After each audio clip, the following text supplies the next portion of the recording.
Hey everybody, Ryan here at eTrailer. Today on our 2013 Jeep Wrangler Unlimited, we're going to be taking a look at and showing you how to install the Blue Ox base plate kit with removable arms. So there's going to be a total of 5 main components needed to flat tow your Jeep down the road. First one's going to be the base plate. The base plate is going to attach to your Jeep's frame and provide a solid and reliable connection point to hook up your tow bar to. The tow bar is going to be that second component. This is going to be the link that connects to your base plate to the back of your motorhome, and this actually does all the physical hauling. So these pair the two vehicles together. The third component is going to be your tow bar wiring. The tow bar wiring is going to transfer the lighting signals from the back of your motorhome to the back of your Jeep, keeping you safe and legal. The other component is going to be your safety cables. These are pretty straightforward. These are going to be a secondary attachment, more or less. That way, in the event of a catastrophic disconnect, these safety cables are going to keep your Jeep attached to your motorhome. The fifth main component is going to be your braking system. The braking system is going to apply the brakes in the Jeep whenever you apply the brakes in the motorhome. That's going to bring you to a safe and predictable stop, and it doesn't rely on the motorhome to do all of the braking whenever you're towing the Jeep. So right away, I do want to point out that we kind of have a special circumstance today here on our Jeep. Our customer actually had a aftermarket bumper installed on the front of his Jeep and thought he's going to be able to make it work with the Blue Ox base plate. But indeed it did interfere, and so we weren't able to use it. So the route that he chose is to pick up a OEM bumper and install it later once it arrives. The OEM bumper is not going to interfere at all with the base plate and give you a really clean look. Now with that being said, the OEM bumper does come down right on top of the base plate, and everything lines up nice and tight and looks really good. In my opinion, the base plate kind of adds to the rugged look of your Jeep. A really nice touch that this base plate has is it comes with a bracket here that allows you to mount up your wiring. So that gives you a perfect spot, really easy to access, and looks pretty good. If you have other components, such as a braking system for example, you are going to need to mount those too. The good news is the base plate gives you plenty of space to do that. However, you are going to have to pick up a bracket separately. The one that I used is a no drill short bracket that you can find here at eTrailer. And something that's small, but I think that's important, especially on these Jeeps, for those of you that go off-roading in particular, is that whenever you're not using the base plate, or you're not flat towing rather, it's going to come with these little caps that you can plug. That way you don't have to worry about dirt, water, building up inside and causing any corrosion issues. The base plate is going to have removable arms. So whenever you are ready to hook up, it's going to be super simple and straightforward. The way these work is you simply slide them into the base plate, push them all the way flat, and give them a quarter turn until the pin sets into the base plate itself. Other side's going to work the same way. One thing I really like too is the safety cable attachment points here. They're on the very end and on the side, and they're not very large, so they won't really be an eyesore. And since they're spaced a little bit further apart, you're not really going to have other components that are kind of getting in the way and fighting you a little bit. And who doesn't like things to be easier whenever you're trying to enjoy yourself with you and your family? Since this base plate is a quick connect style, it's going to be super easy whenever you go to actually physically connect your tow bar to the base plate. All you're going to have to do is line up your tow bar, take your pin, slide it through, and put on the little locking pin on the other side. That's how both sides are going to work. I do want to mention that this is a Blue Ox tow bar, and this base plate is going to work with most Blue Ox tow bars. If you happen to have a different type of tow bar, chances are pretty good there's an adapter available that'll allow you to use that tow bar with your base plate, and you can find those here at eTrailer. And just to kind of give you an idea, this is what it's going to look like once you're all hooked up. And one thing I do want to mention is a high-low adapter. In our case, we don't need one. And what I'm referring to is if you look at the plane of our tow bar, you want it to be nice and level. So in our case, our Jeep is more or less perfectly level with our motorhome's hitch. To find out if you are going to need a high-low adapter, it's really simple. You want to park your two vehicles just like this on level ground, and you're going to want to take a tape measure and measure from the ground to the center pin here. You're going to remember that measurement and move to your motorhome, measure from the ground to the hitch pin hole. You want those measurements to be within 3 inches of each other. If you exceed that, I would highly recommend getting that high-low adapter, and you can find many different sizes here at eTrailer. But overall, a really simple component, but yet a very important one. You're going to want this to be solid. That way it'll give you the peace of mind knowing everything is secure.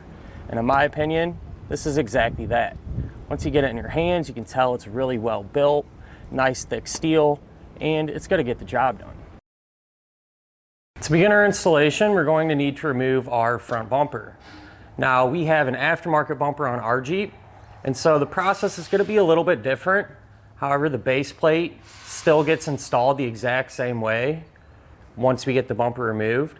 So if you don't have this type of aftermarket bumper and you have a factory bumper, you just refer to your instructions to figure out how to get that part removed. So in our particular case, what we're going to do is unplug our fog lights. That's this clip here. Just push down on the center tab to separate the two. Kind of push that wiring out of the way a little bit. And here on the inside, we're going to have two 18mm bolts. So we'll go ahead and take those out. Now I will say one of these bolts, whichever one's easier to get to, I am going to leave a few threads in, just hand tight. That way when we have all the bolts removed, we don't have to worry about the bumper kind of falling down. It'll be easier just to back out a few threads while we support the bumper to get it removed. So I'll leave that top one there and partially and completely remove this bottom one.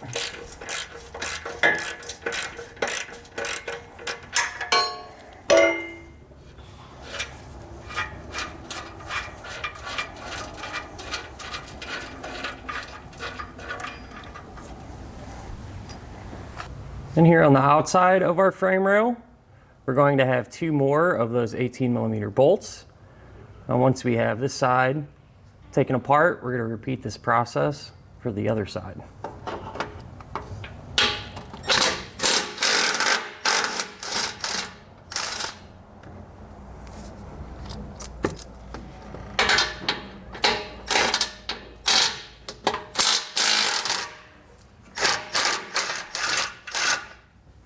Now with an extra set of hands, we're going to remove those hand-tight bolts while we support the bumper.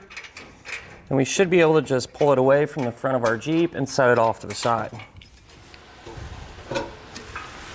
Now we can grab our base plate and put it on the front of our Jeep.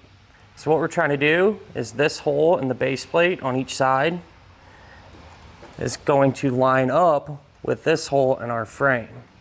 And I want to mention too, from this point on, anything we do to one side of the Jeep, we're also going to do on the other, because it'll be set up the same way. We'll take our base plate, kind of work it into position.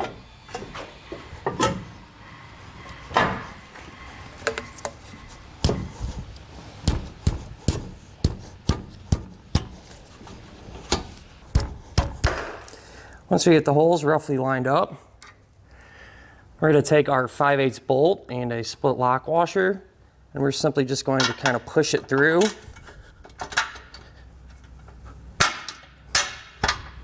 On each side, and that'll kind of help keep our base plate in position. So what we can do now is grab our 5/8 handle nuts, and we're going to take some red Loctite and put it on the threads. All the hardware that's going to hold our base plate on, we're going to put this red Loctite on. If you need some, you can find it here at eTrailer. But the way it's going to work is we're going to slide it up through this opening. And this is actually going to line up with the bolt that we press through. And what we're going to do is hold that handle nut steady and get our bolts started into it. And we're just going to get each side hand tight.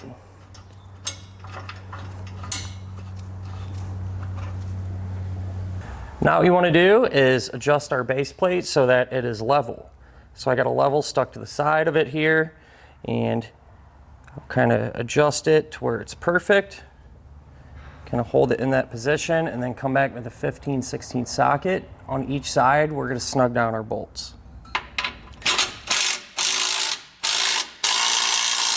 Now we can grab a torque wrench and tighten the hardware down to the amount specified in the instructions. Now we're going to have to drill a couple of holes into our frame. And so we're going to use these two holes here at the top of our base plate as guides. So we'll take the bit listed in the instructions and get those drilled out.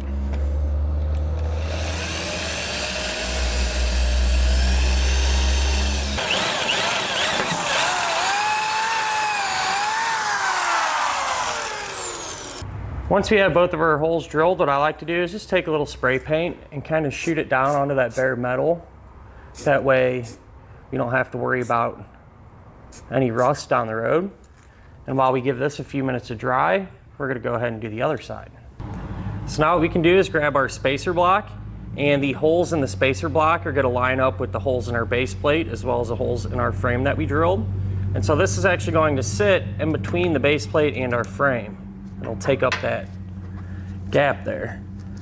So once we push our spacer block down into position, if you're having trouble getting it lined up perfectly, if it's a little tight, you can take a punch or a screwdriver, really anything like that, kind of put it in there and help work it to get it lined up. There, it feels pretty good.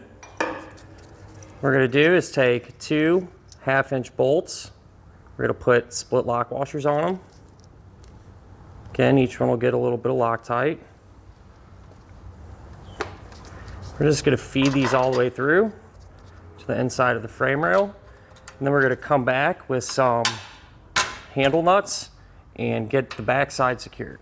If we move to the front of our Jeep, we're going to have this hole right here. And this is the hole that we're going to use to put our handle nut through into the frame rail. That way we can get our bolts tightened onto them.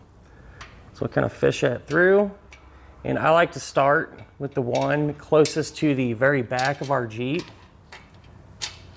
and kind of hold that in position.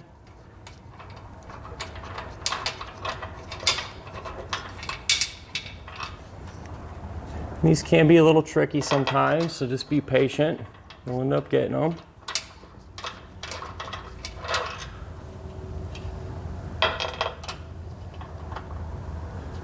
Once we get this one started hand tight, I will move on to the one closest to us.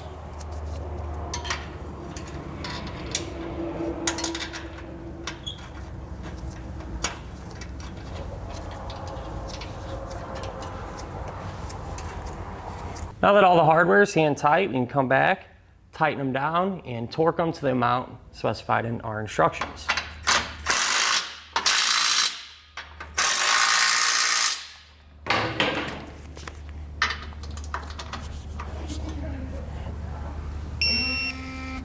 Now that all of our hardware is torqued down, we're just going to clip off the remaining portion of our handle nuts here. That way they won't interfere with our bumper.